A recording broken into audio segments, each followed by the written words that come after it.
Why did Lucifer try to claim the body of Moses? Why would the Prince of Darkness leave his throne of shadows to pursue a corpse?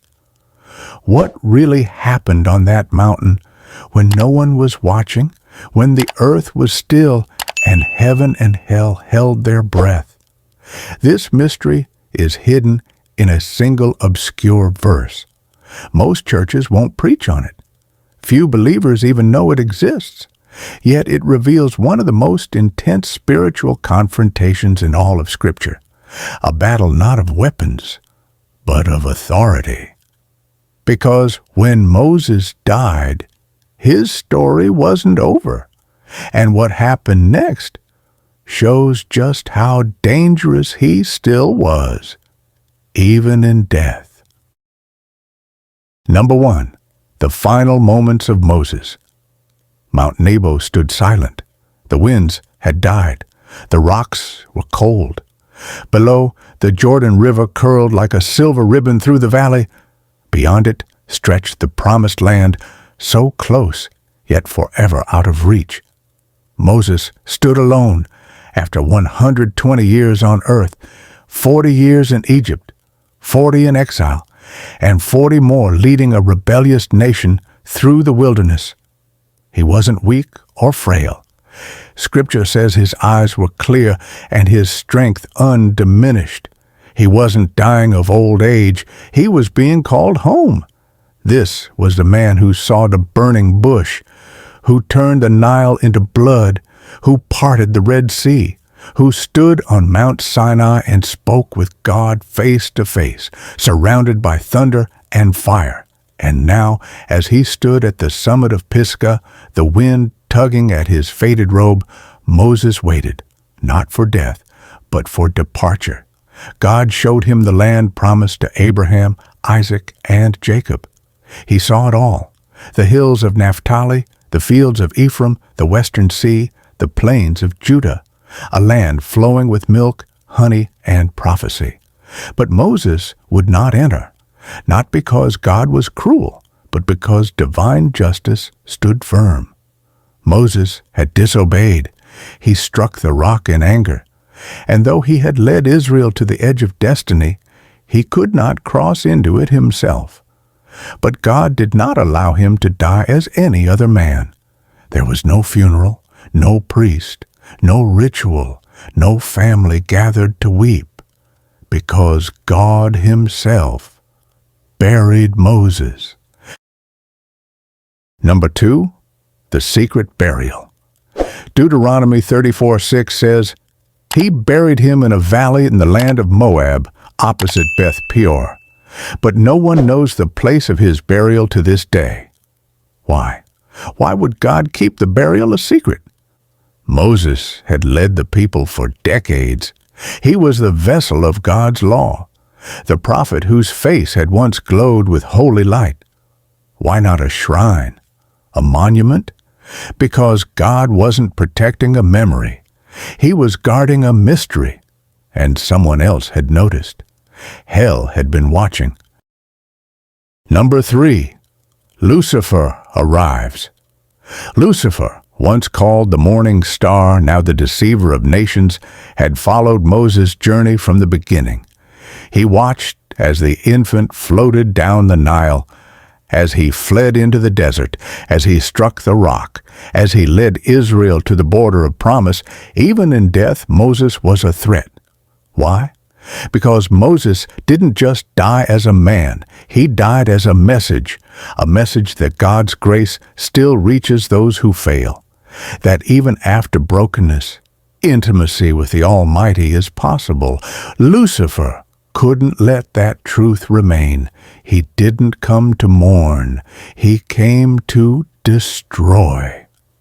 And so he descended on that mountain, cloaked not in smoke or fire, but in fury. Number 4, the spiritual confrontation. The sun had not yet risen over Moab, but something darker than night had already arrived. Lucifer approached with twisted majesty, once beautiful, now corrupted. His very presence bent the atmosphere. He moved with silence. Birds scattered. The air chilled. The earth itself seemed to shrink. He wasn't guessing where Moses was buried. He knew. Somehow, he knew. He came not to steal a body, but to sabotage a legacy. Because if Lucifer could touch what God had sealed, he could corrupt it. He could parade Moses' body, stir idol worship, create a cult of the dead. He could turn reverence into obsession, law into bondage, and a prophet into a golden calf. He reached out with a hand darkened by ancient rebellion. And then a presence interrupted him. Not thunder, not flames, just authority.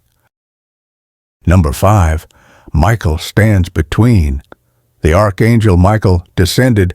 No fanfare, no shouting, just raw divine authority.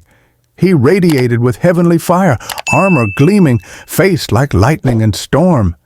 He didn't draw a sword. He didn't engage in debate. He stood between Lucifer and the grave, and the very air shook. Lucifer stepped forward, his voice like silk soaked in poison. The body is mine. He failed.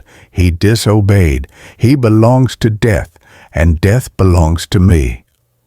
Michael said nothing of Moses' righteousness. He didn't defend him. He didn't plead. He spoke only one line. The Lord rebuke you. That's all. No argument, no theology, just a divine ruling. Lucifer recoiled, not from Michael's power, but from the one who had sent him. Because that single sentence carried the full weight of heaven's throne, and with it, Lucifer's claim was broken. Number 6, why Moses was targeted. Lucifer didn't try to claim every prophet's body. He didn't fight over Elijah. He didn't disturb David's tomb. He didn't chase after Isaiah. But Moses, he came in person. Why? Because Moses represented 3 things that terrified Lucifer. Covenant. Moses was the lawgiver, the one who carried tablets written by God's hand. His writings formed the foundation of Scripture. If Lucifer could twist Moses' legacy, he could twist the law itself, turning it into legalism and oppression. Glory. Moses' body had once radiated divine light. His face had shone so brightly that Israel begged him to cover it. Even if that glory had faded, what if traces still remained? Lucifer, the ultimate power hoarder, sought to defile that remnant. Prophecy. Lucifer knew Moses would appear again. He understood the patterns. Centuries later, on the Mount of Transfiguration, Moses would stand beside Jesus, speaking of his coming death. Lucifer wanted to stop that moment before it ever came. This wasn't about flesh. It was about destiny. Number 7, Michael's mission. Michael wasn't just a messenger. He was heaven's enforcer. In Daniel 10, we see him engaging in spiritual warfare, fighting against demonic resistance to bring answers to God's people. Michael appears when something pivotal is at stake. And Moses' death wasn't just an ending. It was a turning point, the end of an era, the close of the lawgiver's chapter, the preparation for a new generation to enter the promised land. Michael came not just to protect a grave, but to preserve a future. The lesson for us. This story isn't just about Moses. It's about you. Lucifer didn't attack Moses in life. He waited until he was gone, because sometimes your greatest impact begins after your life ends. So, what does this mysterious confrontation teach us? You belong to God, body, soul, and legacy. Even after failure, Moses was still claimed by the Lord. So are you. If God buried Moses with his own hands, he will not abandon you. The enemy still trespasses. Lucifer had no right to Moses' body, but he came anyway. That's how he operates. He'll try to reclaim ground God already owns. When he whispers lies over your past, don't argue. Rebuke him in the name of the Lord. Heaven defends even when you're not watching. Moses never saw this battle. He was gone. But heaven fought for him, and heaven fights for you too in places you don't even see. In your absence, God still speaks. Conclusion. What really happened on that lonely mountain, it wasn't about a body. It was about ownership, about authority, about a kingdom that cannot be shaken. Lucifer came with accusations. Michael came with a verdict. And all it took was one line. The Lord rebuke you. That's grace. That's covenant.